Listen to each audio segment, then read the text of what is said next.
आज एकादशी भी है और अगर देखें तो भारत में लॉकडाउन 3 की शुरुआत भी है।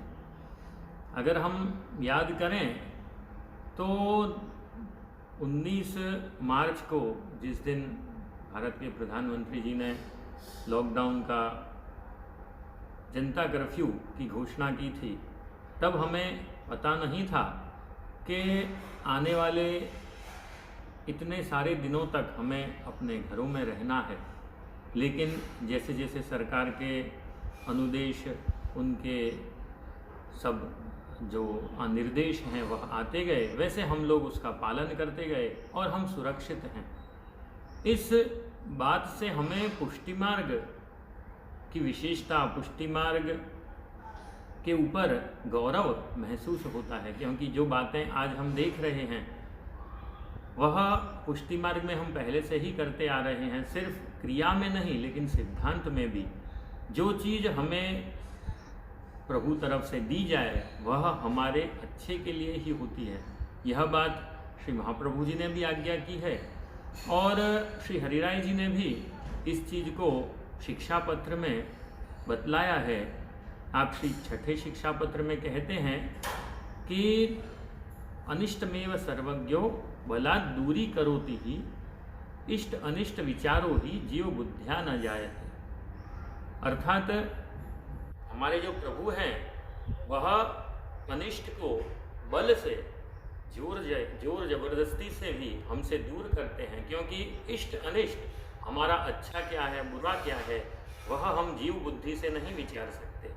उसी तरह जैसे सरकार ने हमें जबरदस्ती लॉकडाउन में रखा है, किसी को पसंद आ रहा होगा, किसी को शायद नहीं भी आ रहा हो, तो जो इस सरकार के नियम को, इसके आदेश को सहर्ष स्वीकार करते हैं वह तो आनंद में हैं, सुरक्षित हैं, और जो इसका स्वीकार नहीं कर रहे हैं वह कष्ट में भी हैं और दूसरों को भी तकलीफ देने की संभावना बढ़ रही है। इसलिए हम देख सकते हैं कि पुष्टि मार्ग पहले से ही सिद्धांत और विचारों में कितना सुदृढ़ और सबल रहा है।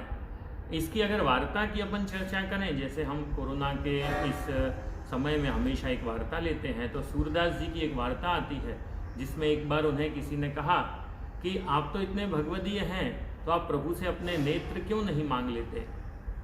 तो सूरदास जी ने बहुत सुंदर उत्तर दिया कि मेरे अभी लौकिक चक्षु नहीं हैं, लौकिक नेत्र नहीं हैं, तो मैं प्रभु की लीला के दर्शन कर सकता हूँ। संभव है कि हमें लौकिक चक्षु आ जाएं तो हमें प्रभु लीला के दर्शन न कराएं। इसलिए मैं बहुत खुश हूँ और यही हमारे इस समय में विचार होने चाहिए।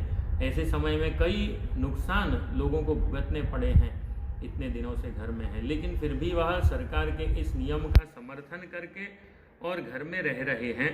तो यह पुष्टि मार्ग का सिद्धांत ही है कि अमुक जगह के नुकसान होंगे और अमुक जगह आपको फ़ायदा होगा, लेकिन जो प्रभु की इच्छा है, जिस स्थिति में प्रभु ने आपको रखा है उसमें आनंद से और उसे प्रभु की इच्छा मानकर, प्रभु हमारा भला ही कर रहे हैं यह मानकर उसे स्वीकारें, तो हम आनंद से और खुशी से जी पाएंगे।